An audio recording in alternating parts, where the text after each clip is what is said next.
Hi everyone and welcome to Entrepreneurs Playing Games. My name is Amandine Flachs and today I am here with Rebecca Morter, the founder and CEO of Loom Design Club. So today is slightly different than usual. We are not just on Twitch, but we are actually live streaming on YouTube and Facebook. So welcome everyone from those different platforms. I'm just testing out these new tools. So if you have any issue or anything, just let me know in the chat. It should work fine, but finger crossed. So if you're new, and just for you also, Rebecca, the way generally I ask the questions, and kind of lead the discussion. We quite often talk first about the startup, so get to know better what you're doing. Then we'll play some video games. Mm-hmm. So for today, I prepared a video game that I used to play, kind of, when I was younger. So when I was trying it out, it reminded me a lot of my childhood. So hopefully you'll enjoy it. Yeah, an easy one, I hope. Yeah, it will be quite easy. No worries for that. And after that, we'll be getting back to you and get to know you a bit better and talk about what you're going through in your life as an entrepreneur. Okay. So I would like this interview and this live stream to actually be very informal but also interactive. So please, everyone, feel free to jump on the discussion, react to what we're talking about, but also ask your own question to Rebecca. I got the chat right here, so I'll make sure to pass on all the questions.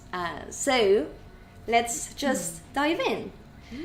So Rebecca, you have a very interesting experience. I was digging a bit into your background and what you've been working on in the past, so going through your website and different social medias, talking a bit. Yeah.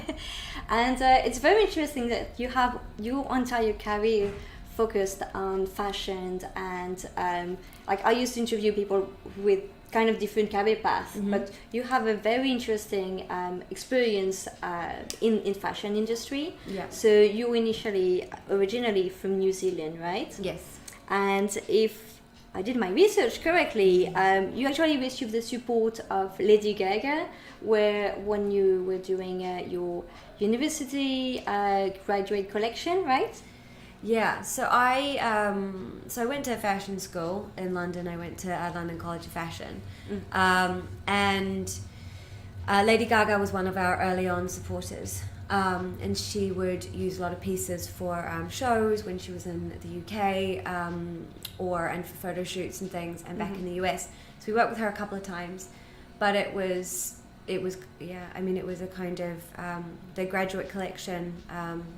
That I did, got a lot of interest, so it was her and then a couple of other people, so Eve, Little Mix, Charlie XCX, a bunch of kind of edgy, pop stars that we started working with early on. Yeah. And after that, you launched your own brand, right? Rain, if I pronounce it well? Yeah, so so we graduated, I was working with a friend at the time, who was more in the production sphere, which was a kind of natural fit. While I was designing, we were both working for respective companies in London, but we're doing things on the side, so pieces, commissions, different loaning out pieces to people like Lady Gaga and others, publications, and then I think it was February 2015 that the British Fashion Council offered us a spot in the Fashion Week showrooms, and then from there we kind of, I guess we're really young, naive, and maybe a bit stupid. Quit our jobs without any idea of what we were going to do, and just went on and did Fashion Week, and that's where I guess it all really began. Okay. And did it went really well? Like, did it really help accelerate the launch of the brand? Oh, definitely. Yeah. I mean, we couldn't have 100%. I mean, that, the British Fashion Council and Fashion Week and what they're doing is an incredible tool. It's an incredible platform. It was much more influential back then. I'm sure it is still now, but with the way everything is changing, the market, retail, kind of consumer behavior, back then it was your primary tool or way to grow and build an emerging brand at that time. we always wanted to have a brand that was luxury. The price points are higher, and we wanted to sell to boutiques, so third parties, you know, in the UK or across the world. That was the goal. And I guess it was that it was that kind of journey and that point where going from design and the creative side to actually building a sustainable business, or trying to is probably a better word, why I got into Loan Design Club. So what it is exactly, so your startup is called Loan Design Club. I did the link in the chat if you want to check it out, and if you haven't already. So what is Loan Design Club about? So before I explain that, I feel like I'm missing a bit of the story. So I've obviously, as we've just said, I had my own brand for a while, and it was great. And as I was saying, we were trying to sell to stores and access new markets. We would do, this is a couple of years ago when it was very normal and it was expected to travel to Paris or to other markets to meet buyers, to sell in showrooms. It was through wholesale. So I don't know how much, you know, everyone knows about the fashion industry and wholesale, but it's an extremely I difficult model. don't know anything about it. I've come from tech, so I don't know anything. So to be honest, it's a model that you would think is absolutely ludicrous and ridiculous, and don't understand why anyone would have ever invented it. And it's exactly true. It is, especially when you're looking at money and margins, it's completely pointless. Essentially what you're doing is, and what we were doing as a small brand, is we would create samples, we would take them to a showroom, a buyer would be there, they would, in theory, select pieces to buy, and then you would go and produce them, X numbers, or whatever it was, quantities, in your factories or wherever. Then you would ship it to the boutique in the store. It sounds like an easy, straightforward way. The issue was the margins. They would take a huge chunk of your margin, so 2.8 to 3.3. So as the little guy, the brand, your margin gets squeezed and squeezed and squeezed, and you end up making either no money or sometimes losing money, and it feels like you're paying for somebody to buy your pieces. And it was during this time that myself and business partner at the time were kind of like, this is ridiculous. How on earth are we ever going to make any money? It's hard enough to sell to these stores because the market is saturated. It's difficult. The boutiques at this time were declining. They were selling less new designers because the model was starting to crack. And because of that, orders were declining. Stores were starting to close. There's a couple of my favorite boutiques that were out in East, Celestine 11, Start, London. Both of them are now gone, and it was during that time where things started changing that me and my business partner then were questioning the whole model and the industry and thinking, how on earth are we ever going to make any money just to survive? And you're very much at that point coming at it almost like an artist, which is a strange way to look at it because you are trying to build a business. So what we did is what we were also finding is that, you know, social media was becoming prevalent. People were having an e-commerce platform. Brands and other designers were having the same issue. They were building their own websites. They wanted to sell online. You had your social media. People would DM you and say, oh, where do I find your products? So you're starting to find the customer come to the brand itself, and then the brands start to realize, how do I reach that customer? If I sell to a store across the world, it's great, kudos, I'm in a cool city, great, but I make no money and I have no idea who that customer is. I have no idea what they're buying, why. If they don't buy things, is it the fit? Is it the color? Is it the material? Like, what on earth? How do you build a business when you have no clue why you're doing what you're doing? And the big shift we've seen over the past 5 years in retail and fashion, in my opinion, is it's gone from boutiques and magazines dictating the trend and what we should buy to Instagram becoming a huge tool that allows the individual to decide and to be empowered to make decisions for themselves. So you're going through this shift of like stores, Selfridges, everyone saying this is what you buy, to the customer being like, no, I'm the king, I choose X, Y, Z, which is amazing, but it's a whole total shift. It changed the dynamic completely. And I think that's why we're seeing such chaos in retail right now, is the entire industry is in turmoil. The high street isn't working. House of Fraser, Debenhams, everyone closing. Online, ASOS even struggling. Returns are so high, it's crippling businesses. And what we're starting to see, which is where Loan Design Club comes in, is businesses realizing that they need to be a bit of both. They need to be omnichannel. They need to have a bit of physical and online, and they need to start listening to the customer much more. So anyway, long story short, that's why I launched Loan Design Club. I had my own brand. We were experimenting with a better business model. We found that there was a whole community of other designers that we'd met at Fashion Week in our PR office that were having the same issue. So one night we had a big meeting, got together with about 8 other brands, took a space in a really shit basement in Soho, and it was a terrible space. And then for 2 days we put on a pop-up shop, and it was open to the public. And we found that we actually were making customers. People were coming in and they wanted to buy our products. And most importantly, or interestingly, they wanted to meet the person behind the brand. Really? That's and they good. wanted to know more about the product. They didn't want a transaction, they wanted an experience. And that was a vital turning point for what we were doing. Because what we found, our magic, I guess, was that we were connecting the designer to the end customer and using a pop-up store as a way to be very cost effective, to be part of a community. So you're sharing costs, resources, you're uniting your audiences and your reach. Everything is so much more powerful. And we found that the strength of that power just suddenly grew what we were doing. Designers would come, and how do they join? How do they get involved? They want to feel part of something. They want to build their own business without being dictated by a wholesaler taking too much margin. They want to understand what the customer wants. The customer wants to discover that unique product, but they want the relationship with the designer. All of this so grew and grew. Funnily enough, we were actually calling us, or when I was running it, we were doing it as like a collective. But as what normally happens, some people like to put more work in and others don't.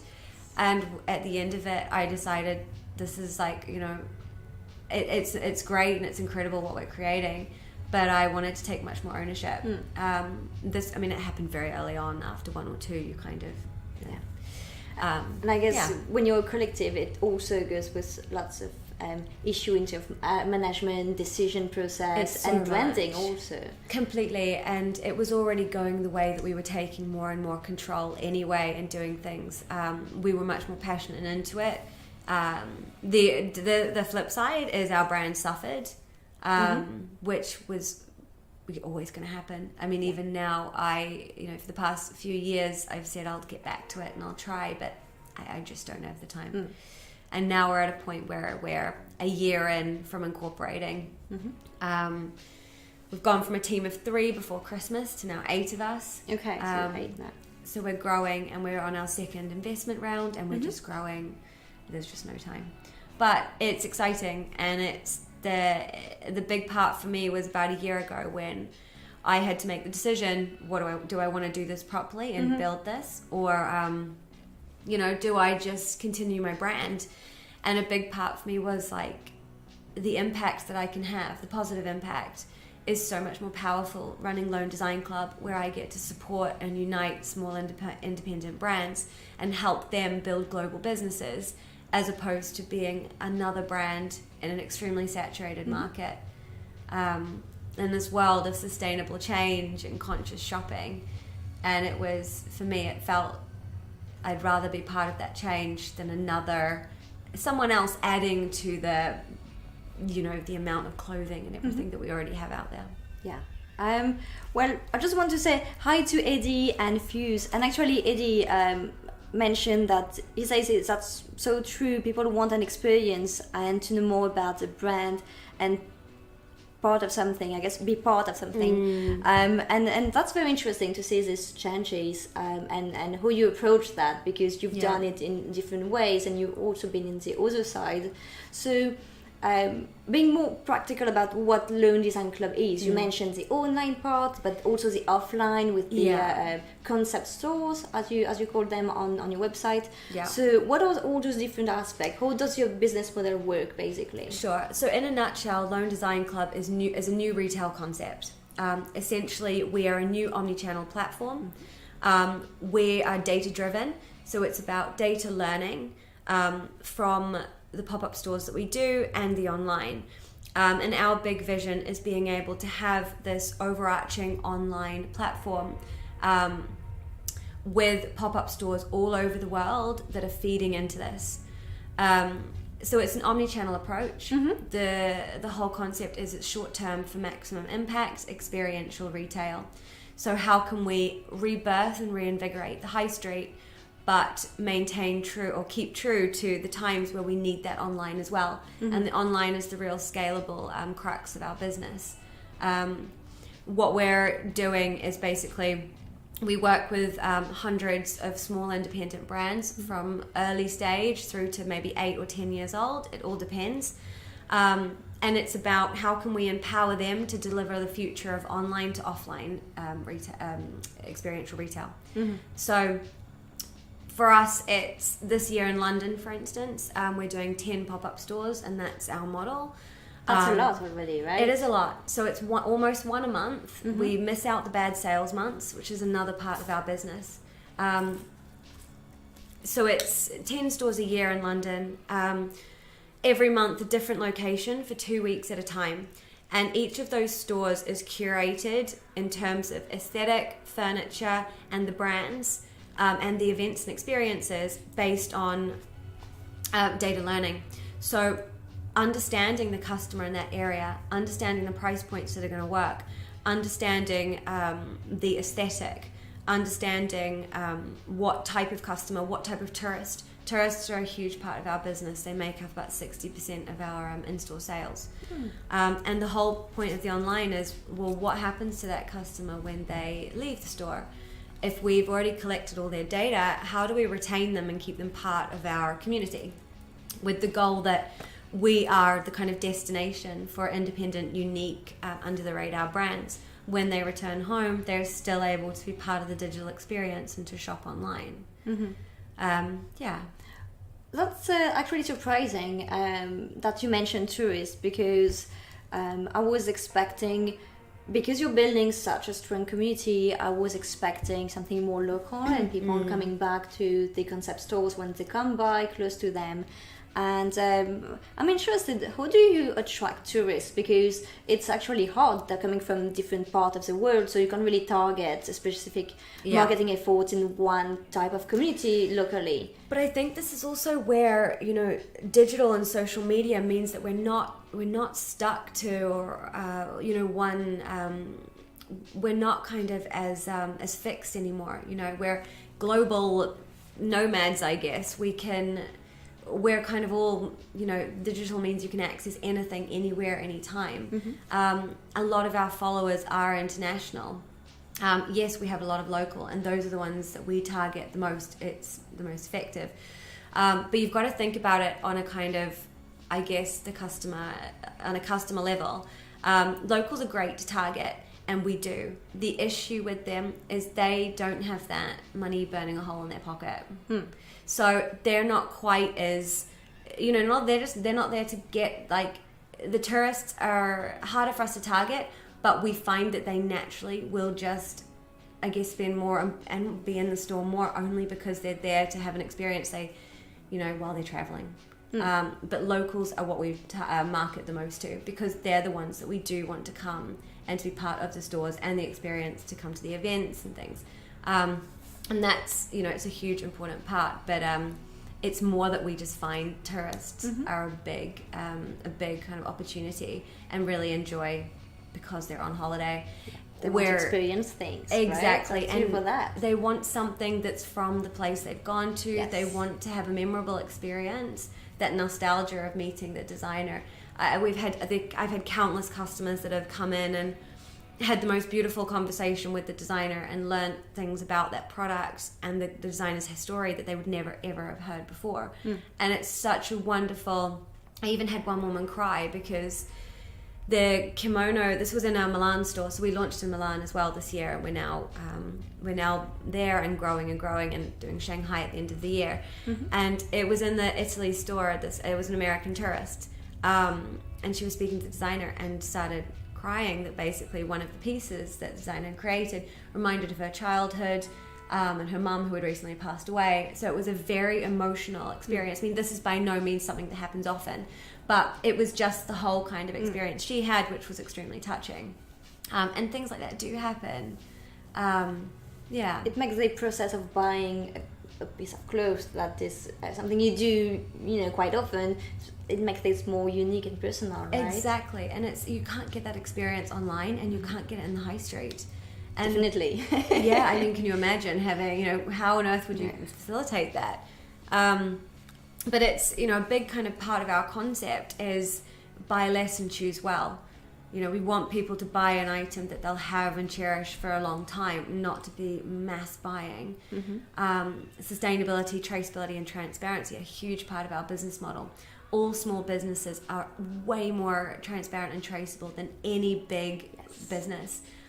Just because of the amount of clogs in that supply chain and the amount of different people and processes. So already for us, that's a huge selling point. But what we also see is all of our designers are making conscious efforts to be more sustainable. Even if it's a leather bag brand, they are still making an effort. I have one that's based here but works with Italian factories on minimizing the water usage so that all the water use is recycled back into the whole system, because water usage is a huge issue when it comes to leather tanning, chrome dyeing, vegetable tans, all these things that they're trying to do as much as they can, as well as experimenting with vegan leathers and different things. And that's a huge part of our business, is making sure, or basically helping to build a better and more sustainable future. And I'll definitely get to this part again in the discussion. Okay. Just wanted to say hi to Muddy Dumpling. Yes, this is live, so feel free to ask us any question. We are talking about entrepreneurship and Rebecca's startup's called Loom Design Club. So feel free to check out her website and ask us anything. Now, Rebecca, as I said, I'll get back to this sustainability. Yeah, sorry, I'm very good at going off no, on that's tangents. Good. That's perfect. But I was wondering, when it comes to designers themselves, so you highlight a lot the designer and their own process and make it very personal. When it comes to independent designer, I don't know anything about the fashion industry and what it's like for them right now to actually reach out their audience and distribute their product, and what do you offer them? So it's a difficult time, and it's one of the things that led me here to do this and to not still be running my brand. Wholesale is still a big thing. The big stores, Selfridges, boutiques, they all still exist, and brands are still wholesaling, and it can be a very powerful and great tool. With volume, it's much easier. When you're small and independent and starting out, it's hard to secure the orders. You can get lucky. Even if you do get the orders, you need a huge amount to make it viable for your business. But it still can be a good tool. It's probably the only thing apart from doing it yourself, which is going direct to customer. That comes with its own difficulties. The amount of brands that I see that launch and are like, they don't want to launch their website until it's totally perfect, and I'm like, just get it up there, because trust me, it is not that easy to get eyeballs on that site unless you've got hundreds of thousands of pounds and a huge marketing team and huge companies behind you. It's extremely slow, it's extremely difficult, it's far too noisy and saturated. We've been having conversations internally, because we're only a year old. We only launched our e-commerce site January time this year, and it is tough growing the online. And you need to get feedback also, because you can't really get it perfect for your audience and get to know completely your audience before you launch anything. Exactly. You need to first show what you're working on. You're speaking to a creative who, and I get it, it's got to be perfect, their heart and soul. They're used to producing something that is like exquisite, and it's similar, And it's fixed also. Once your creation is done, like you're working on your project and then you show it and it's done, you're not going to iterate. While building a business is actually about iterating, right? Exactly, you're constantly changing, evolving and growing. But it's super hard. So it's those kind of two different paths you could take. Most people these days do both. So if you're wholesaling, you could go to do a trade show. I don't recommend it necessarily. But to do that, then at least you're getting exposure to buyers and stores across the world. Showrooms and contacts, that's, or you go direct, you use your social media. Instagram is probably the most powerful tool. To build that community is the fastest way, because just like you were saying, you're experimenting, but you're also getting that feedback. You're able to have quite an intimate relationship. Instagram's one of the few digital tools where you can actually build an intimate relationship with your customer. And apart from that, it's being physical, and that's literally why we come in. Is all of these small brands have struggled with wholesale and making any money. And then have their social channels and have their online, but they need a physical space, because think of yourself as a customer. Are you really going to go on a website? You've never heard of the brand, you've never seen the logo, you know nothing about them. Are you really going to purchase from a tiny little website that looks maybe a little dodgy and not like quite up to speed of like Net-a-Porter or something, and purchase a couple of £100 dress that you can't try on, you don't know what the fabric is, you don't know if it's going to fit? No. And that's a huge thing, is if that brand can say, oh, but wait, we're doing a pop-up store, we're going to be around for 1 or 2 weeks in London from this time, it's central, the store looks beautiful, it's with other brands that are also drawing in that same leverage, you've got way more chance of accessing your customer, of being able to have that feedback, have that conversation with them, to make some seriously needed cash flow, to be able to produce more pieces and probably survive, and to start building an organic and scalable business. And jumping on that, you mentioned that it is hard to actually build your brand and get out there. Eddie is actually asking, he's saying, I would be interested to hear more about the social branding challenges and how they stand out and compete. For example, do they boost posts or use influencers? Is there any, because you've been also working directly with the independent designers to help them, right? A big thing for us right now, so we're actually launching an Accelerator side of our business. What we're finding is that it's a team of 8 of us, we're still super tiny. We're super early on, we don't have hundreds of thousands to whack at our social media or our online, and because of that you have to be extremely savvy, and it's literally approaching everything like a growth hacker or marketer. I think honestly that's the only way to do it, and it's just using some common sense, and it's being very niche and targeted with your customers and learning from them and understanding it's not suddenly going to be this huge empire. It is going to take time, and it's going to be a lot of back and forth testing. Influencers and boosting posts, it is so hard. The amount of brands that come to me and say like, oh yeah, I did a £20 boost, so it's fine. And I'm like, I'm sorry, do you think that's going to bring like 10,000, like a crowd of 10,000 to our store? How many other people are spending 20 quid on like, wait, what? But they do, and they justify why. And it's the more and more you do it, you realize the only way to make Facebook and Instagram or social media advertising work is being extremely targeted, extremely niche. And ultimately having big budgets, which is hard. So when you don't have big budgets, get more and more and more targeted and start analyzing what's working and what's not, constantly having lots of different tests running. Sounds like a lot of work, but you can do it quite quickly. What doesn't work, scrap it. What is looking like it's bringing something, build upon it, try different things. But it's being niche and targeted as possible. To be honest, what we find, influencers is a big thing. We do a lot with influencers, but we don't pay them. We don't have any money for this, and they can be really expensive. And once you've paid one, how do you know if it definitely works? It's really, really tough. We prefer to have like relationships and to just kindly invite them down at the discretion. It's their discretion if they want to post or what they want to do. A lot of our brands work in the same way. For us, it's more if we can build like a personal relationship with that influencer or that person. that's where we find it to be the most successful. And same with the designers. It's how can we kind of bring, for us, we like to bring influencers down to the stores because it introduces them to all of the different brands we work with. And then it could be, or often what happens is that influencer will then go off and work with 2 or 3 of them. We're not part of it, but we facilitated the relationship, and they would have done some posts and things on us, which brings our traffic.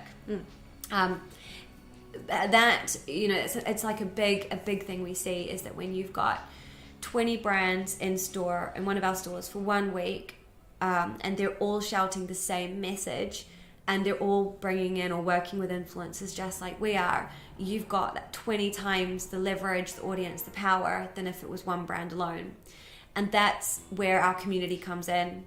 Is our community isn't just for designers, it's for influencers, stylists, photographers, everyone. It's an inclusive community to be part of something and to build, you know, a rebirth in retail together. That's yeah, I definitely agree with that, and I completely understand like the process and how it can be to like accelerate the entire process for the designers. That works for the customer, like being in the middle. Well, that's I forgot to talk about this, but the Accelerator side is a part of the business that we're seeing is hugely needed. You know, you have people out there doing, you know, it's kind of like university, but you don't get a job at the end of it. Or you know, it's harder to these days.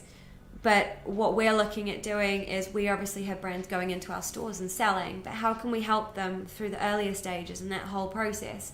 We get a lot of very early stage designers come to us who are just out of uni. Beautiful collections, great ideas, but they are not equipped to sell. You know, production is expensive. You need to have factories. You need to understand, you know, branding. You need to be able to set up marketing, different things. You need support. And what we're doing is looking at bringing in an accelerator that is kind of webinars, masterclasses, content, and different things that will basically, our vision is how can we help the brand help themselves that will in turn help us, because we're all in this community together. An example of this is SEO is an absolute nightmare, and Catherine, who does our online, is always like banging her head against the wall because she's dealing with 30 brands every month, a whole new set of 30 designers. That's 30 brands who are not listening to or don't understand or don't sometimes even know what SEO stands for. Okay. Or, you know, and she gets bombarded with emails and she's like, oh my God, I didn't realize how I guess early on a lot of the designers are to understand any of this.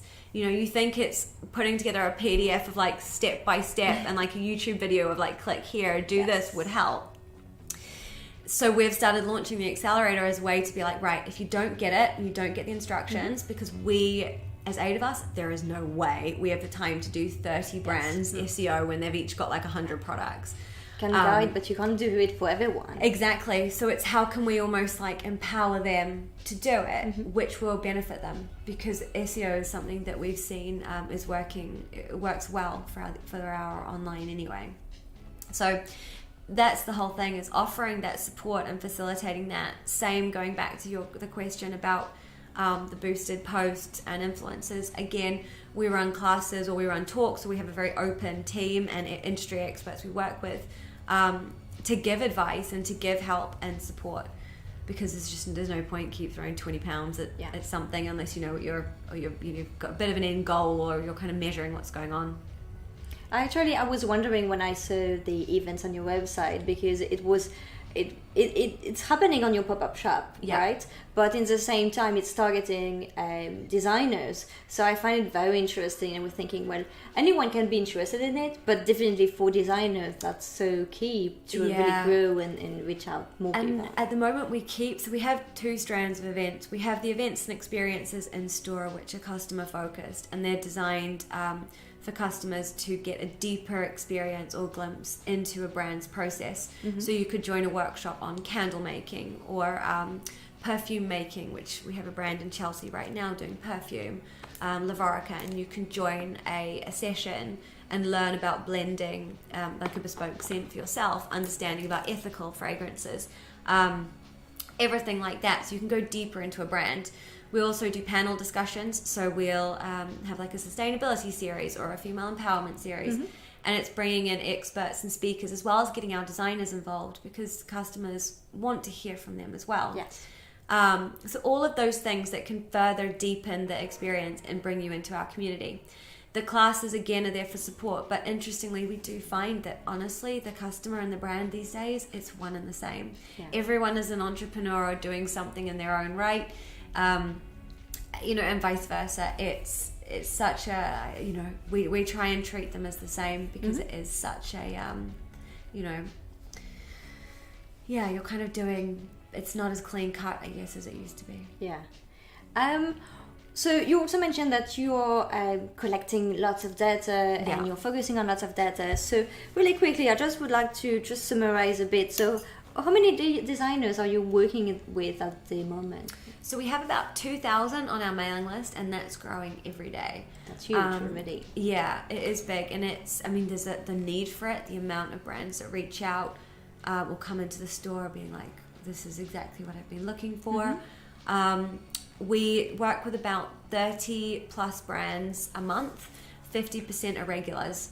A lot of brands are starting to use us as their like one-stop shop to take their businesses global. Yeah. The whole vision is, can we be that support for global small independent brands? They don't need to be outsourcing as much. They don't need all these teams. They don't need all this stuff. What they need to do is to do the bit they do best and let us take their business and build it globally. We've got the e-com platform, we've got the support with the Accelerator, and we've got the pop-up stores that are going to be all over the world in the next couple of years.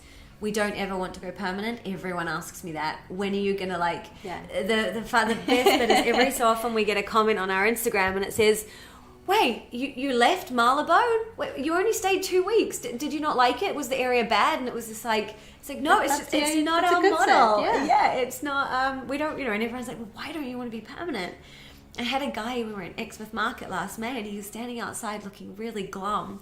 Just a customer on the street, and he was like, one of the girls went out and chatted to him, and he was like, the store has such bad luck. And we were like, what? And he's like, every few weeks, the people leave, someone else changes.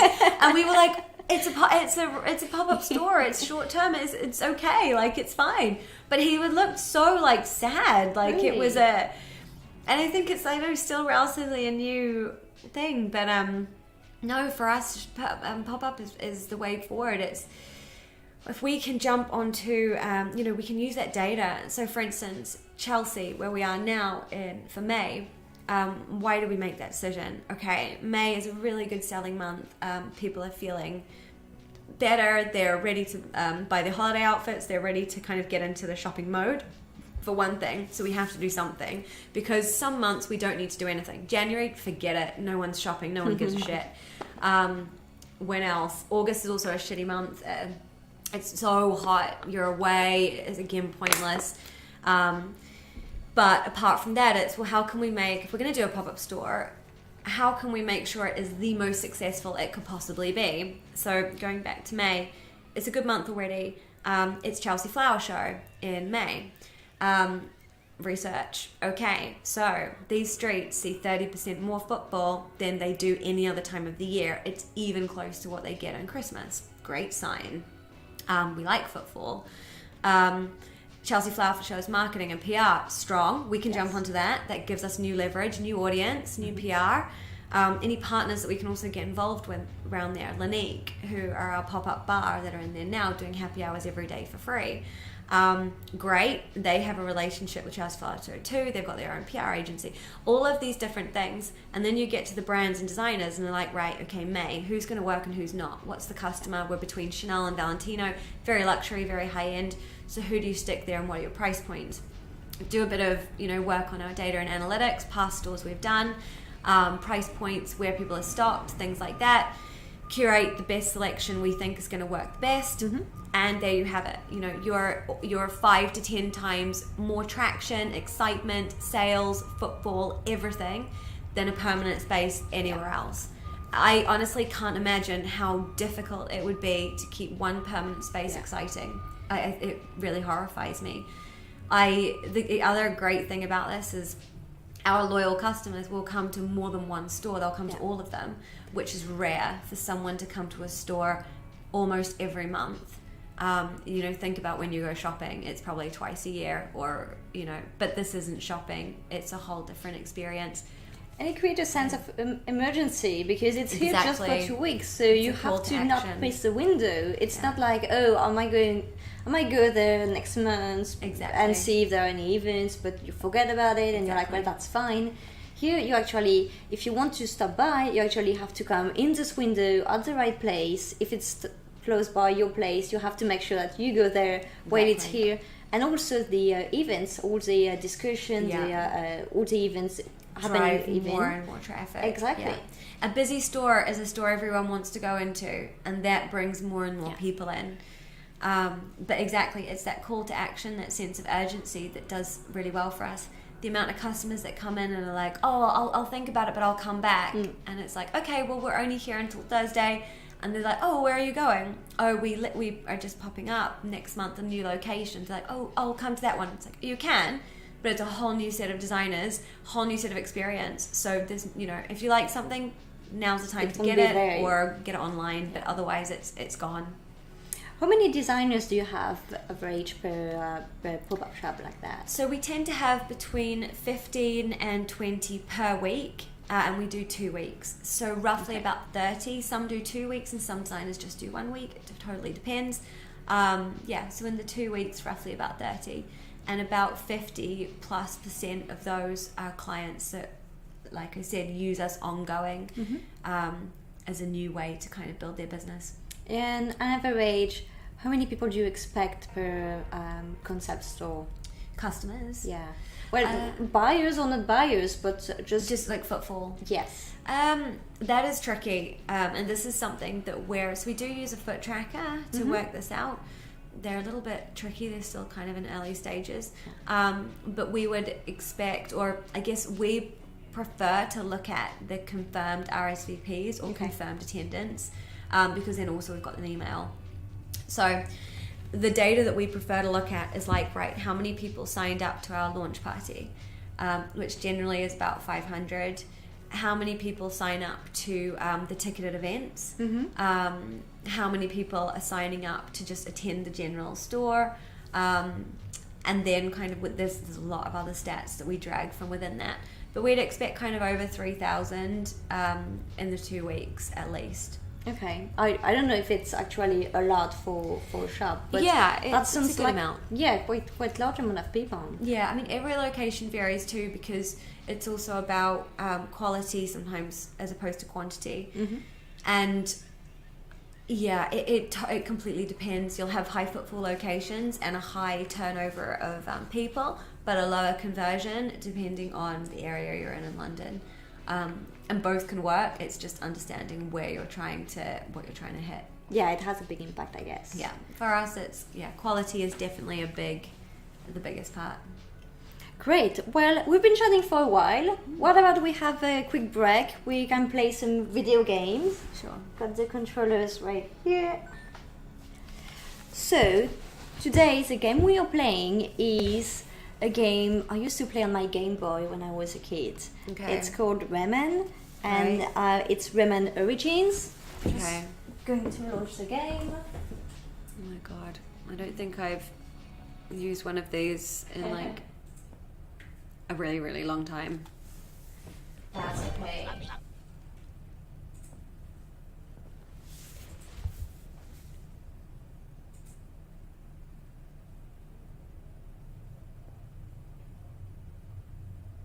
Do you play a lot of games like this? I try to.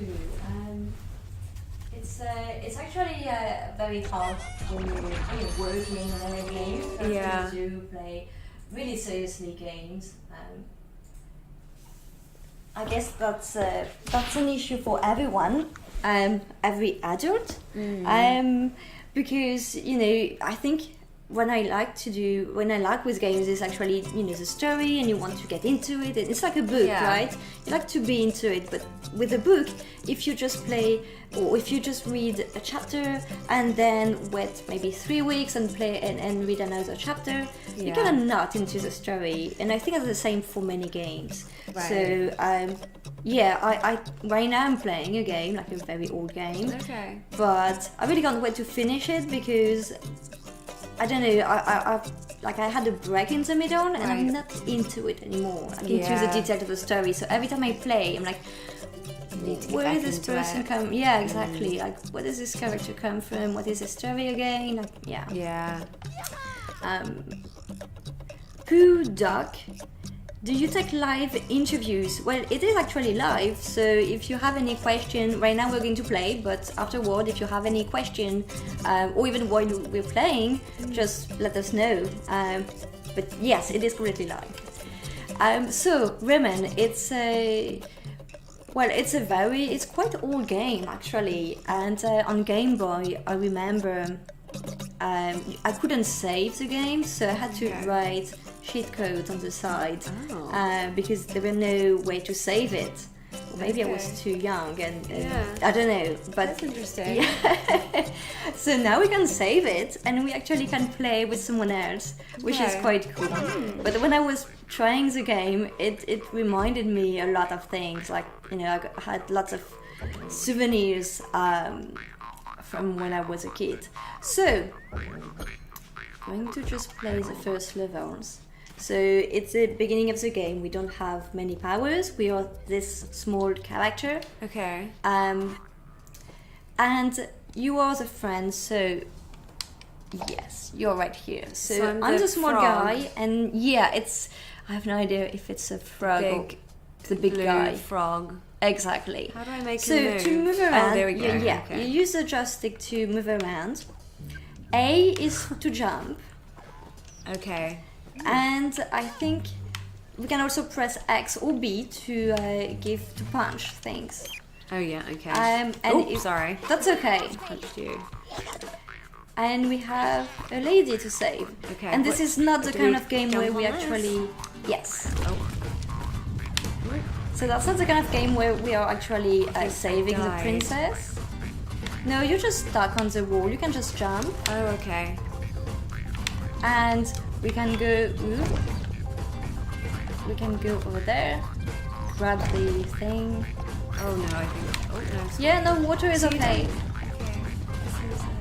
That's the kind of game that is actually really nice. I like the design. And it's easy, right? We have a bad guy here, we jump on it. Quite straightforward. Do you play lots of video games? No. Maybe board games? Yeah, I mean, growing up I played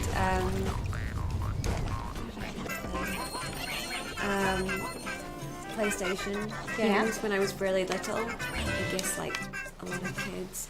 I remember my first PlayStation. So I think it was like Crash Bandicoot or oh, there she is. What do I do now? Oh, you're already there. Go. You saved her. Great. Bravo. So I think I don't know why they put a lady like that. I definitely don't remember that as a kid. Yeah.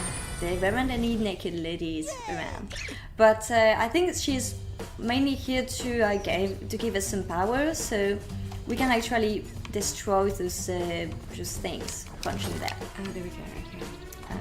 And then we go to the other side. I guess he's evil. Yeah, that's not a good guy. Well done. The door. So I think we did it. yeah, we did it.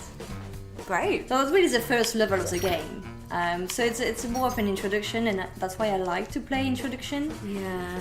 So right here we have like eyes with spikes, so we can punch this, and it retracts everything. And same here, if we punch that, yeah, it retracts. The bad guy is dead, and yes.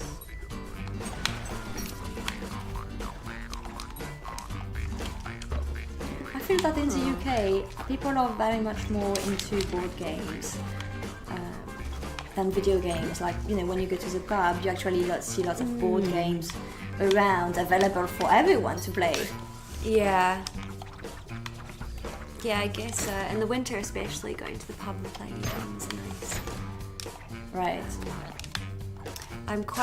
So my board game of choice is Scrabble. Okay. Much to my entire family and boyfriend's dismay. No one else likes it. Why that? Don't like, I really like it. And I think, they're not as keen on it. Yeah. I've never played it in English. Oh, you're dead. So, no. Come to me. You are kind of a bubble thing. And I need to kick you. And you're back. There you go, okay. So I think this kind of weird shapes around. That just means that we need to kill the last bad guy to be able to go to the other thing. There.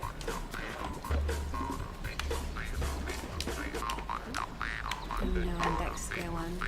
That's okay. You might even be able to. You have to do the other thing.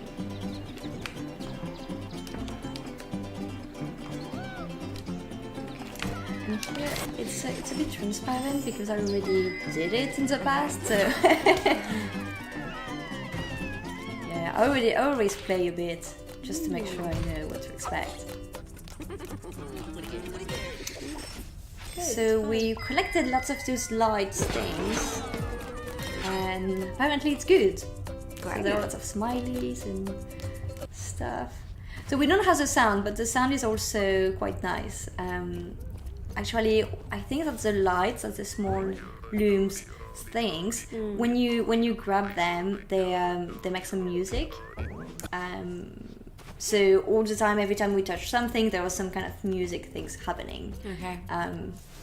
And I remember when I was a kid, I was playing with the sound on. Sometimes it was annoying, for sure, for other people, but it was always nice sounds around. So, okay, I went far.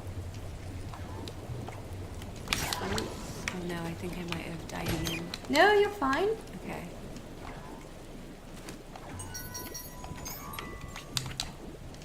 Yeah, I have never found a way to actually have the sound while we're playing during the interview. Yeah. Because the only way we could do that would be to have like mics, like individual mics, just next to our mouth. Yeah. Otherwise, the sound will do some kind of echo. So it's like tricky. Do you play different games, or do you always play the same game? Different games all the time. Yeah. That's why on the interviews. Yeah, all the time different games. So that's why we do the introduction levels. So we can play different games and it stays easy and that's the idea. Yeah. Yeah, I think otherwise it would be a bit boring to play the same game all the time. Yeah. And I like the discovery part of it. Like, it's games I haven't played for a very long time, or sometimes games that I've just tried. Oh, yeah. I've done it again. Yeah, you need to get back to me so I can... You're back. I think that's the thing. When you're playing with someone, it's harder. Because the screen doesn't just follow you, but follows everyone. Yeah. So everything gets smaller, it's harder, but you can actually revive each other. So yeah, which is good. Yeah, it's a good balance. Oh, I'm dead. Oh, do I need to do something? Yeah. What do I do? Punch me. Oh, okay. And I'm back. It's easy.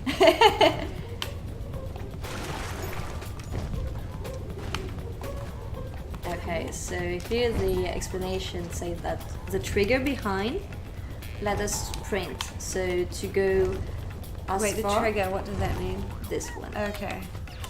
Okay, I'm going to wait to... Yeah. Like that. Okay. Oh gosh. I like the face of your character. Always looks like, a bit like what's going on here.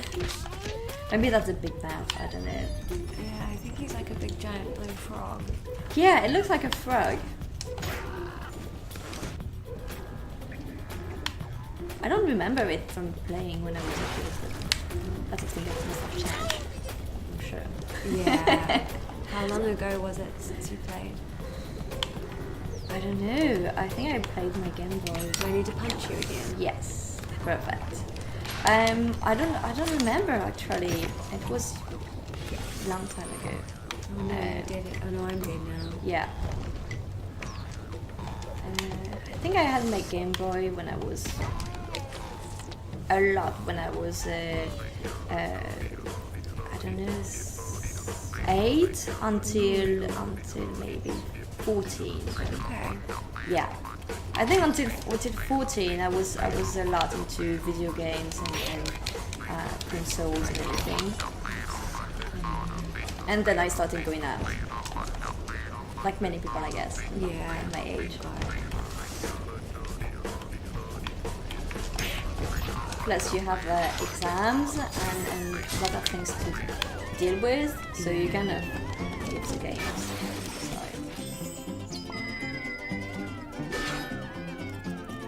But it's been a few years since I rebuilt a PC to play games, and I've been playing quite regularly since then.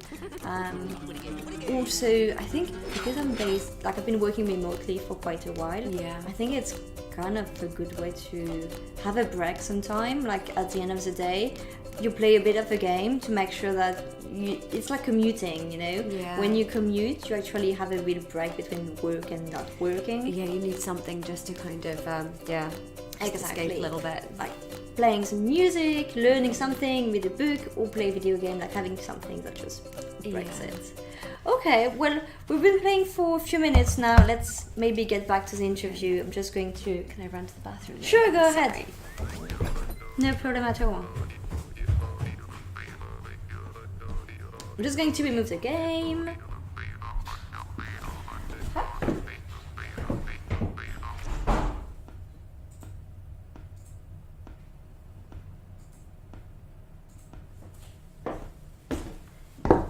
And here we are.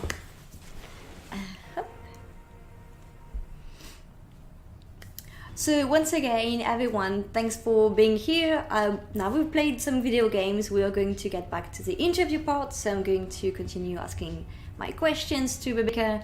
I have lots of questions, but please do jump on the discussion and also ask your own question. I'm sure yours are also very interesting, if not more interesting than mine. And also things that you can relate to for your own business or whatever you're doing. So it's time right now to grab some water, a tea, coffee, whatever, and get ready to ask more questions to Rebecca. Also grabbing some water. I need to.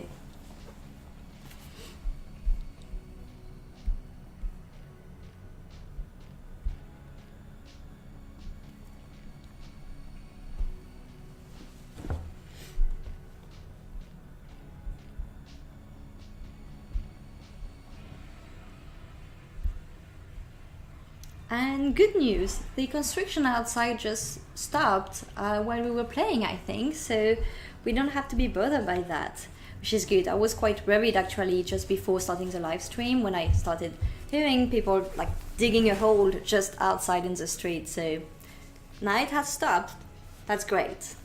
I also see that you have light in your eyes. Is it okay? Oh yeah, it's fine. No, that's fine. I'm just going to off a bit so it's not bothering you too much. Brilliant. Hi, Chief Tattooed Officer. Good to see you again. That's the law of Twitch. Yes, it is.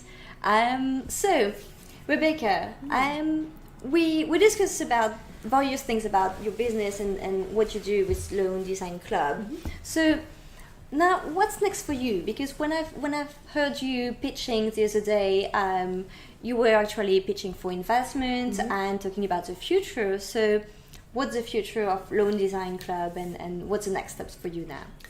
So we're going through our second funding round, our second angel round. So angels? Just angel at the moment, okay. yeah.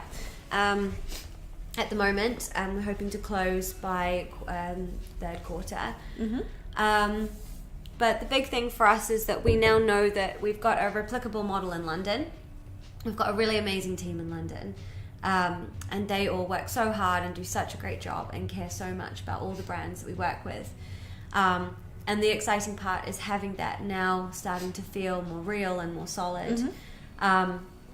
We launched in Milan in February and then did another store in April. And the plan is in September to do a big launch in Milan and start. My basically big job now is to start building that team out there. Okay. I know the model works. We've obviously tried it twice out there. So we've got something that's great. It's now just getting the right team members in Milan.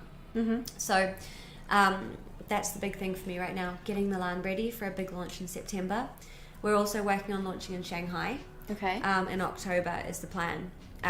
Everyone always asks me, why not the US? And it's a really obvious reason for us. It's super saturated. There's already a lot going on there. Great market, but we're more interested in China.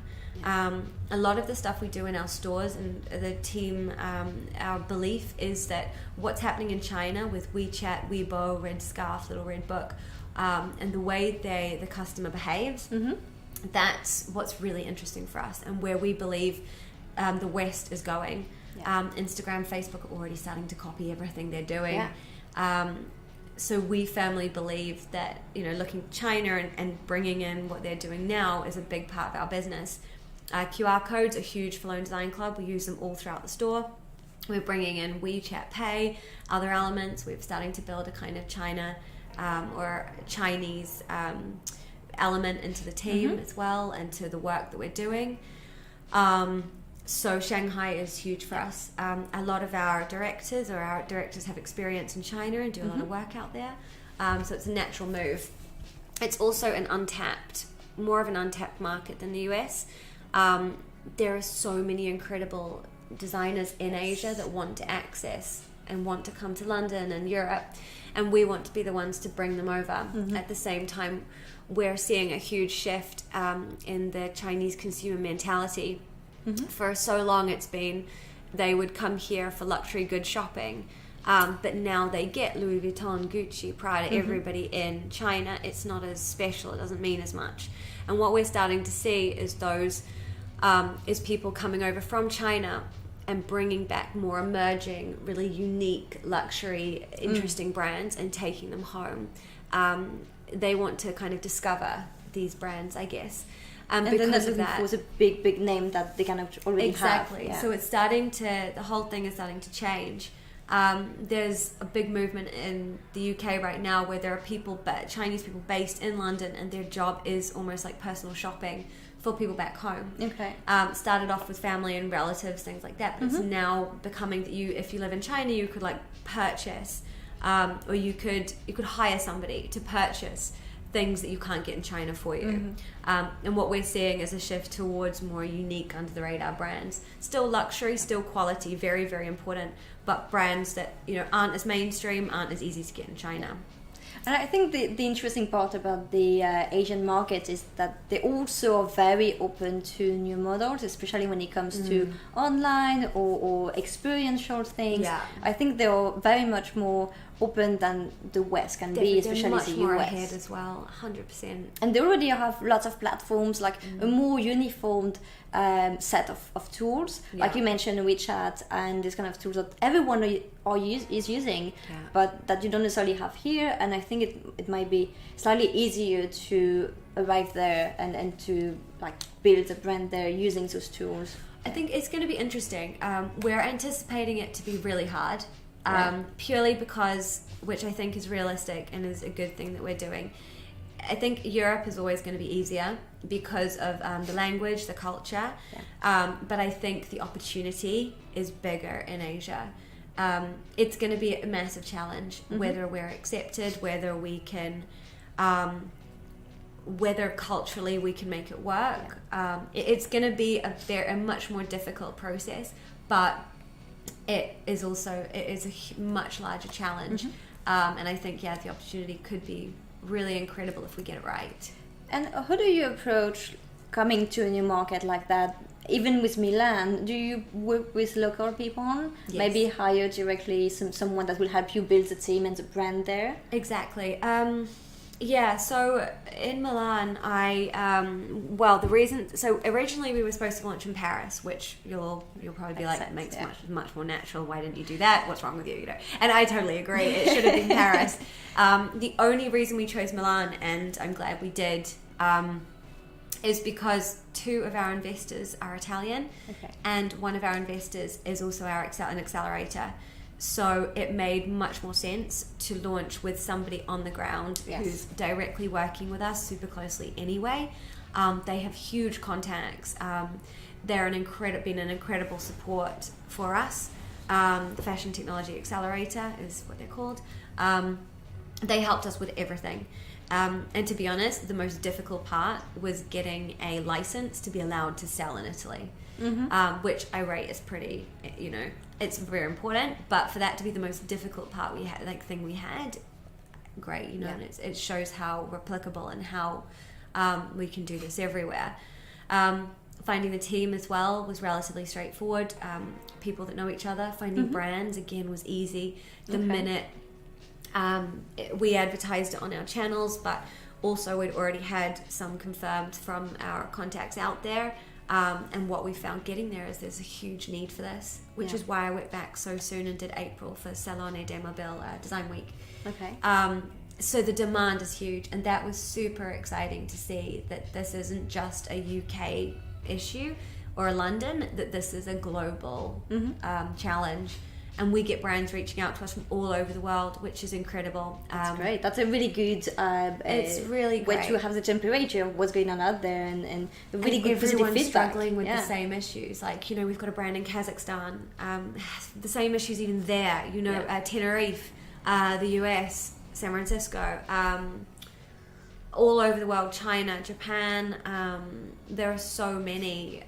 It's a worldwide issue, this whole retail situation, not just, we're not in a, And talking also about the customers, you mentioned earlier, we started talking about sustainability, and you also mentioned that it's important for people to be able to have a personal relationship with the designers, but also know where the product comes from, the kind of material that is used, and these kind of things.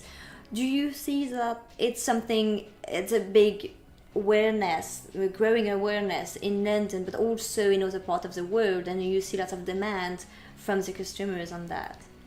Yes, oh my God, it's one of the biggest, 100% being conscious about the decisions we make is a huge part of a purchase factor these days, or even just if anything. I don't like to use the term sustainability as much. It's so difficult. I've had customers come to me and say, you promote sustainable brands, but that's leather that's a belt with leather. And I think the problem with the word sustainability is it's become such a buzzword, and the word's thrown around, that it almost sounds like you're saying every single thing I do is having no having no negative impact on anything, anyone, or any part of the world. It is absolutely impossible. Especially here, we're thinking about many brands, many different products. So it's not like you're a startup with one product, like a tech startup, one product, and you're building a sustainable product. By you saying that kind of company saying they're 100% sustainable is rubbish. If any of the employees act in a slightly, do something like don't recycle, or it depends how. The problem is you're going down a rabbit hole, and you're putting yourself under a microscope, which is impossible, and you can never keep. And I just don't believe that anybody these days can be 100% sustainable. It's a process. It's going to be like a stepping stone. And I think the best that we should, and what we should all be doing, is talking about it more and understanding. It comes down to knowledge and awareness. And that's why the talks and the panel discussions and supper clubs we do are so important to us. It's an opportunity for people to come and to learn. And I think learning is the only way we're going to get towards a more sustainable future. Yeah. Because right now it's bullshit. We're doing what we can, but we're by not one brand is 100% sustainable or doing enough. Yeah, actually, Chief Tattooed Officer says it totally agrees, and it says sustainability and green. It's a massive dodge of the inherent compromises that go into this decision. Someone is going to be mad either way, and that's right. It's there is a lot of push for companies to be branded as sustainable, but I think people are more and more aware that it's not a debate, but it's more of a discussion, and what is sustainable in what you're doing. That gives you the right to use this word. And there's another reason I don't like that word is it's become almost like a marketing, it's a tactic. Completely. If we hashtag sustainability, or if we talk about, if we just like pull out, maybe tell a little white lie or somehow pull something out that we can say is sustainable, it suddenly means for a customer that you're being like, oh, like H&M, they've got a conscious collection, like a little part of what they're doing, they're trying, but by doing that, they're using the word sustainability, and as a customer, you're like, oh, well, they're sustainable, but it's a tiny little part of what they're doing to try. It's so much more, like we just said, it's a discussion. It's not as black and white as the words being thrown around.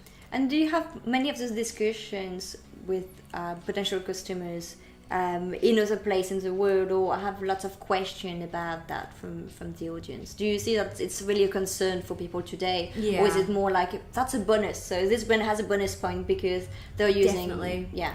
And that's why it's so important for us to have the designers in the store as being part of the storytelling to the customer. Customers these days, like veganism is up by like 900 or something % in a year. I don't know what it was something like that. And we're seeing a similar statistic for conscious shopping. People want to know that it wasn't made in a child labor factory in India or Bangladesh or somewhere. Yeah. But again, it doesn't mean that those places don't have sustainable options. Bangladesh is supposed to be the most sustainable place to manufacture, apparently, something I read recently these days, because of what happened. India, we have brands that produce in India. They are from India, and their families have factories, and they are there, they fly there and visit them. They're working with them. It's their homes. It's, they're paying much better wages. They're creating a safe environment. So it's not to say that it's country specific either. There's also, in London, obviously it sounds better that it's made here, the conditions and everything, but it's anywhere over the world. It's just knowing and having that transparency, and that being able for a customer to feel like they're buying something that had some positive impact, and they're not buying something that's been mass produced and is going to make them feel terrible, is what it comes down to. And that's, I think, the great thing is the education and the awareness, and the fact that we're talking about things more, and for us having the designers there and saying and reiterating, it's piece silk, or it might be 30% silk, but the rest is like a bamboo cellulose or something. So it's slowly starting to kind of convert or shine light on the fact that we can do things in a more sustainable way. There are a lot of brands or similar companies to us that promote sustainability as their core. Again, I will never do that. I don't believe that it should be a USP. I believe it should be integral in any business that started within the past 5 years. You should just be striving for a more sustainable future, not using it as a marketing. It's great to talk about it, but it shouldn't be the crux of your business. I agree. It's kind of a tricky discussion to have, but as soon as we can have this discussion, I think it's already a good starting point. But I'm always wondering if being based in London really give us some bias, because I think in London people are very open and many discussions, opening many discussion on tricky things and a bit more aware than other places in the world. Definitely. And I really hope that we also have this discussion in other places of the world, but I don't really know about that. I'm not sure. Do you have any feedback on that end in different places? No, I think that's completely right. I think in London we're in a bit of a bubble. I guess it's the major cities all over the world. They're much more diverse than less saturated places. We definitely see it. The London customer is conscious, and same with customers coming from the big cities. When you get customers coming down that are more from other more rural parts, or not, even kind of up north and places, the reception we find is lower to caring or to having as much concern over the sustainability. But again, it's not to say they don't care. It's just to say the conversation hasn't been started as much. And I think that's the big point, and that's where we try and use the stores as a tool to just slip in those little things. The designers chatting with a customer that maybe won't be aware, and it's like, oh, and it's actually made it's made locally here, or it's using wood cellulose because it's more sustainable and it's using less water, and that starts a conversation. The customer was like, oh, I didn't realize that was an issue, or it starts something, a talking point, and that is what we find is the most powerful tool to create change, because that talking point, if that person found it fascinating, chances are they will go home and tell other people and do their own research also, make their own mind about that. And then that leads to a conversation and to more and more. That's why we have one brand in particular who's fantastic. They're called Gung Ho. The founder is amazing. She's very much into the sustainable, ethical lifestyle. And for her collections are talking points.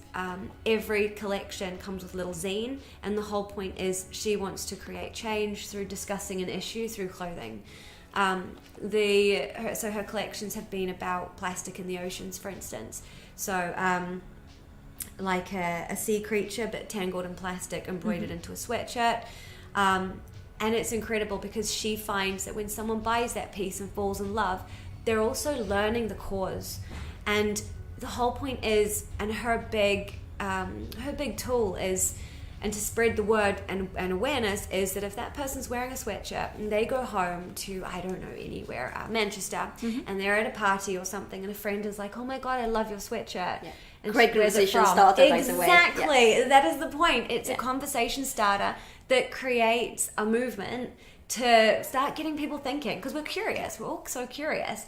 So it's just starting those little, planting that seed without being like, you have to be sustainable. Exactly. Like vegan. Some people are a bit much with it. It shouldn't be as intense. It should just be a slow, more of a gentle. Exactly. It's about being aware, but you can't be aware if someone is trying too hard to sell you something or to force you to. Exactly. It's and a you're mindset. going to just turn off. It's like the sustainability thing. People are just switching off because they're like, I can't. It's too much. Like it's Exactly. It's taken in too much of a direction. But when you start the discussion, you actually kind of break the big thing into real life things. Exactly. And really small action that can change a bit. Definitely.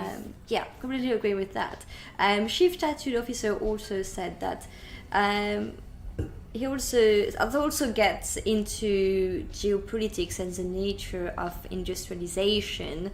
What the West considers a sweet shop maybe the only source of possible income a family has in that country. It may make sense in some situation to not purchase from these companies, but even that comes with a trade-off.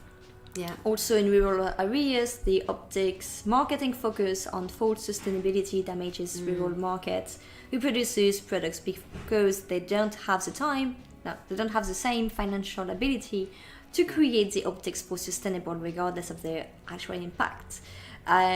Yes, definitely. And that's why, just as we said, starting the discussion, it doesn't have to be you have to change right now, but just think about it. What can you do to start going into this direction? Exactly. And it's, I think, a big thing for brands or anyone starting a business that has to think about this is do what you can, have a goal that you want to be more sustainable, that you're striving towards that, but understand that you can't solve all the world's problems in a night.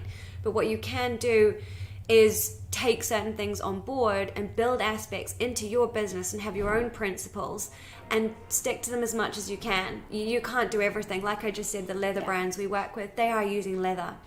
But in other ways, they are doing as much as they can to ensure that the leather is, the whole process is done in a better way. Yeah. I completely agree with everything you're saying, and I think that's the issue with the word sustainability and this whole buzz around it, is it's just opening this massive can of worms of, you go down a rabbit hole, and at the end of it, you'll be like, you know what, there's no point even having a business or doing any of this. I'll get a hut in like Hawaii and just live off the land, and you get yourself into so much.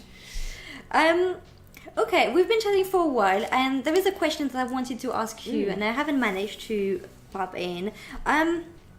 So before you were working kind of on this other side, being a designer yourself, and you're a first-time entrepreneur. So how was the transition from building your own brand to actually build a startup working with brand? That's a different, lots of skills and lots of different roles, right? Yeah. It's also about being very creative to actually be very data-focused, which is completely quite different. Yeah, that wasn't as hard for me. I've naturally always had that. I've always been interested in that. And I find that very curious and interesting, and that's been quite an interesting challenge. A lot of people say you've gone from like sketching to doing this. Is that like, do you not miss it? At the moment I don't have time to. And we're going through such an exciting stage, but I just love what I'm doing, and I love the work. It's really hard, but it is very exciting. That wasn't the hardest bit for me. The hardest part for me was everything, all the like little bits that you don't expect that come with it. The biggest challenge I've had is building a team, process, and structure. I never thought it would be difficult. I never thought it would be a challenge, but it's probably been one of my biggest challenges this past year, is how do you go from everything in your head when you do it all yourself and you're one or two people maybe, to suddenly having money to hire a team and to start growing and scaling, and all of the the numbers, the business plan, that stuff I've been okay with. I've had a really great supporter. Andrew, who's my business partner, has been incredible, but it's the team bit and the fact that we're dealing with a new disruptive model. I can't replicate what's out there, and that's been a huge challenge, is hiring the right people, finding people that are passionate enough, dealing with HR issues, dealing with like people. Just silly people. It's my God, it's hard. I never, and I'm used to dealing with brands, which I thought were hard, and they are really, it's difficult juggling in certain ways. 30 designers that all have their own personality. But building a team that are in that vision, and that and trying to create a process and structure from scratch is so hard. And it's not a one-time job. It's not a task that you can cross off your to-do list. It's something you continuously have to. And that's because we're constantly growing, we're constantly evolving, and because of that, but the whole team are having to as well. And we're a super young team. And all like have experience in areas, but are by no means none of us are experts in what we're doing. It's purely attacking this as growth hackers. But oh my God, it's nothing I've ever experienced before. Have you been to any program or anything to help you out, or more relying on some mentors? Yeah, I've got advisors that have been great, and it's nice seeing them, because you go with like you'll have a day where like, oh my God, this is like the worst. Surely no one else goes through this. Like this is the dumps, like the pits. And you see them and they're like, so I guess this has happened and this has happened, and you're like, oh my God, how did you know that? Makes me feel so much better. That's good. Everyone going through that. People, I mean, obviously you have different struggles to everyone else, but I think like the big thing that's helped me is reading other people's journeys. Like the big struggle that we keep talking about internally is the Amazon, Jeff Bezos and Walmart, and hiring. When he first started hiring, it's just ridiculous because it's a huge company, but it's an interesting, especially for a disruptive business, where you can't take a current model and be like, right, we need a person that does this, this, and this, and this is what they do. When you're creating a model that no one's really done, it's a mess. And that's what the problem we're having. And it's the same thing that he had. Not the same. It's there's, you know, hiring a bunch of Walmart people thinking they know how to run a factory. Great, they'll be perfect. And realizing actually they are not innovative, they're not agile, they are stuck in their ways. And we've had a lot of those challenges lately with certain just parts of the business, and having to be like, no, you know, we need very fresh people that are going to come in with really good, strong ideas, and not be like, this is how we have to do it. Yeah. I have so many challenges with people being like, I need a budget for marketing. I need like all these softwares on my computer. And I'm like, just work with what you've got. We've done it for the past year. Come on, like be savvy. Start the mindset, right? Exactly. But it's really hard to find. But there are, and we've, you know, got 8 of them, and they're absolutely incredible. Yeah. But finding them is a challenge, and it's hard. But. It is. Is there anything that you wish you knew when you started this adventure that now you came over, but something that you wish someone told you? Oh my God, I feel like even right now that I don't know anything I'm doing. Every day a challenge, everything. Juggling cash flow, money in the bank, burn rate is my biggest fear. When is money going to run out? Mm-hmm. If I hire, what's going to happen? Yeah. Everything is, I'm still at the stage where everything is so new, and I'm still winging absolutely everything. And in 6 months' time, ask me, and I'm sure, but right now it's probably just but that too would be soon. The same thing, right? You would be at another stage looking to new challenges. Yeah, I mean, right now it's everything. But at the same time, I think you have to go through it. And I think that's the exciting bit, is I've never been through it. So I am making a lot of mistakes, but, you know, we're doing them as a team, and we're learning from them. Yeah. The interesting thing that keeps coming up is where you remember back to advice you were given, no matter how long ago, and you're like, shit, that, you know, like... That definitely makes sense now. Yeah, like, you know, going to the people thing, which is my current big thing. It's, you know, take a long time to hire, but fire quickly. Just things like that. And there are times where I looked back and be like, you know, we rushed into hiring somebody that just was not right for us. Yeah. And it did more damage than it did good. Not like a huge amount of damage, but more just for the morale and for... It's always hard because it's about people, and exactly. When you're building a team, you're spending so much time with these people. You don't want to fail, even if you know on paper it's just one person you hired, it didn't work out. Chief Tattoo Officer also says that in my experience, if someone comes to me and says, here's my list of demands, and did so without looking into what's possible with what we've got, that's an instant cue. I'm going to have to lay them off in the next 2 months. Yeah. That's right, but also while you are building your business, you're also thinking about the skills you would need in the coming months, and it's kind of finding this balance between the team's dynamic, the team dynamic in 3 or 6 months, what needs to be done today and what will need to be done in 3 months.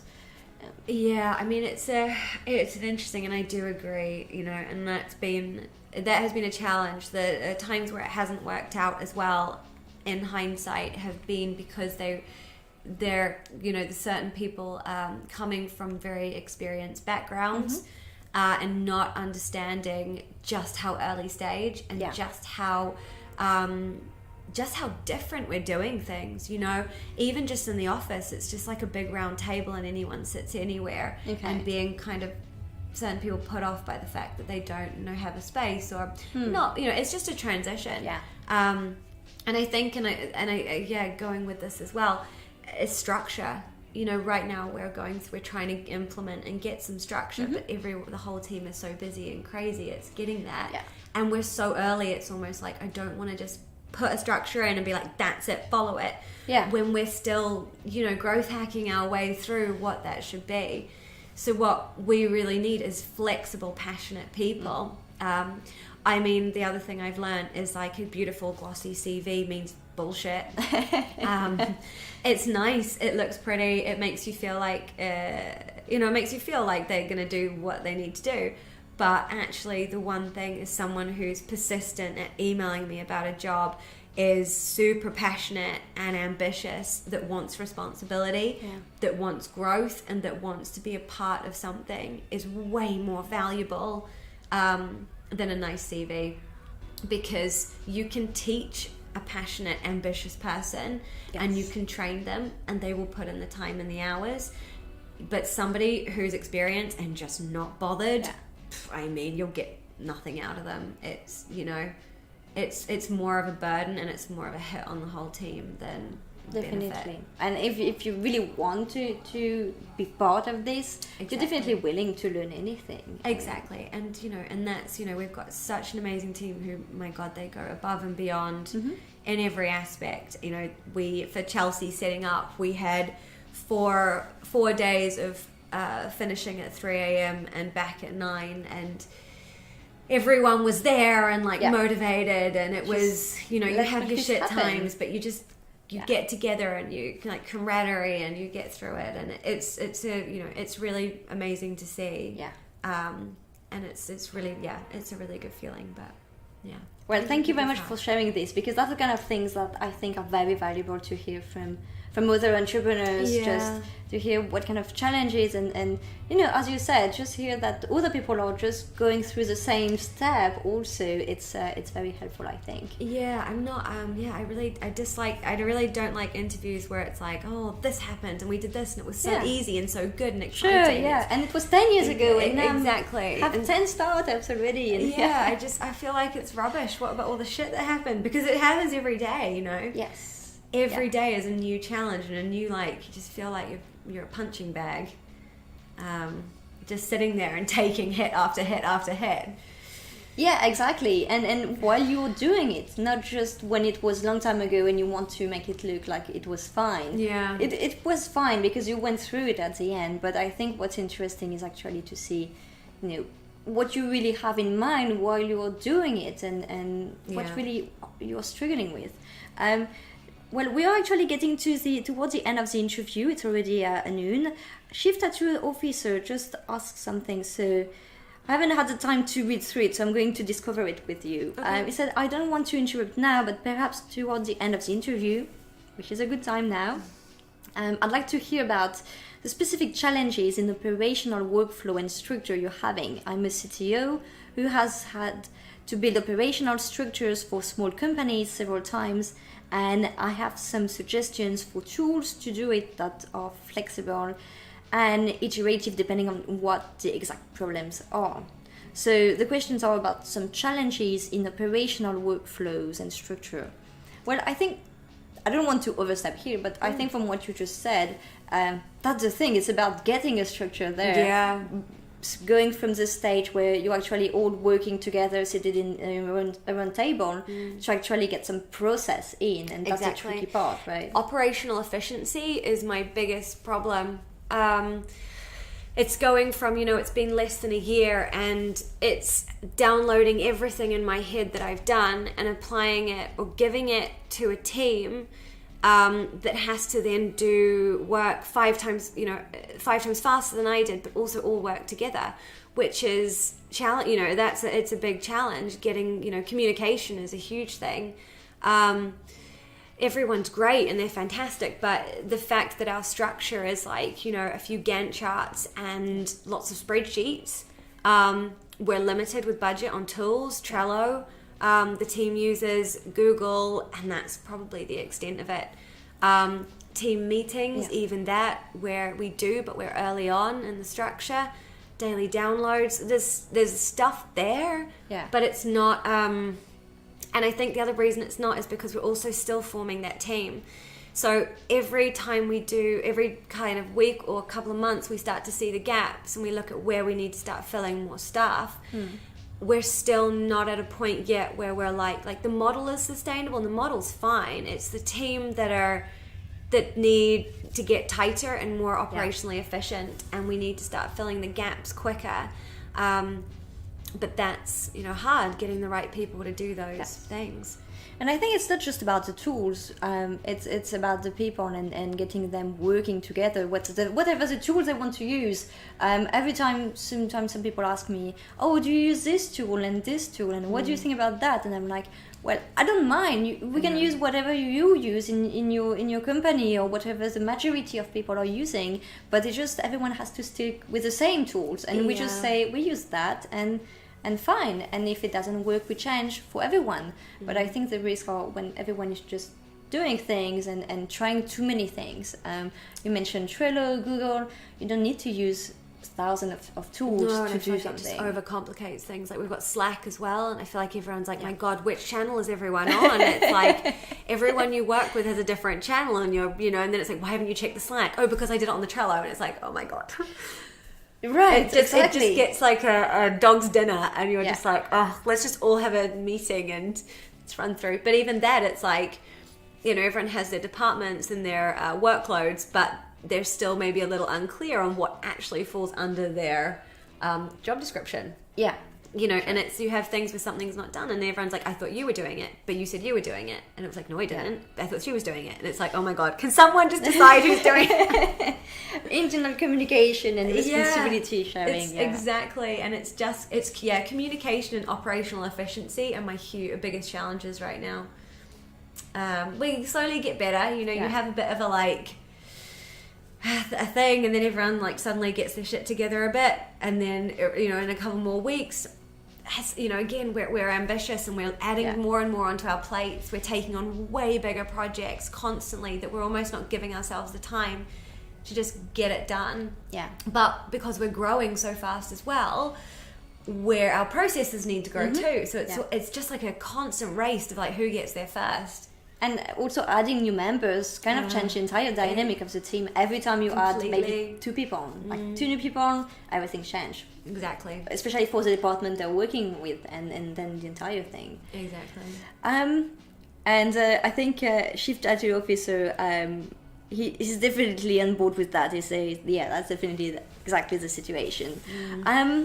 Great. Well, Rebecca, we've been chatting for quite a while now, and it was so interesting. Thank you very much for joining me. Having me. It's really great. Really love hearing from your experience and diving more into Loom Design Club. So everyone, please do check out Loom Design Club website. I added it in the comment section, and I'll also make sure before I turn off the live stream, I'll make sure to also copy again the links.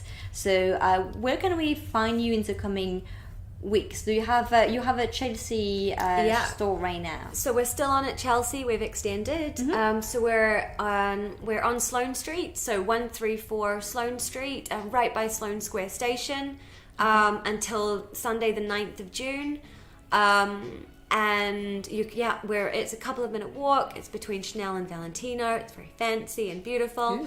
It's a whole new series of events this week. Lots of designers, amazing brands in store. So do come and check out the shop. You can follow us on Instagram at Loom Design Club, and the website, of course. And then if you want to reach me directly on LinkedIn, or just email, any of the general emails on the website all come through to me as well. Brilliant. Thank you very much. And thank you everyone for joining us today. We should be back in 2 weeks. I haven't yet announced the name of our next guest. I'm still in the scheduling and reaching out process, but I will let you know on social media.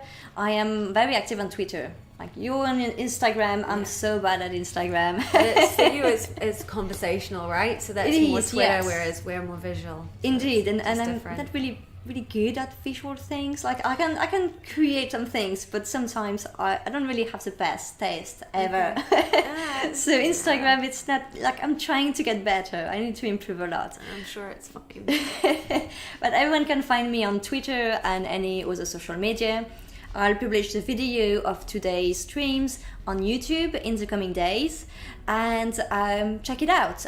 Please do like, share, comment, whatever is best for you, but just show us that you check out the video and let us know what you think.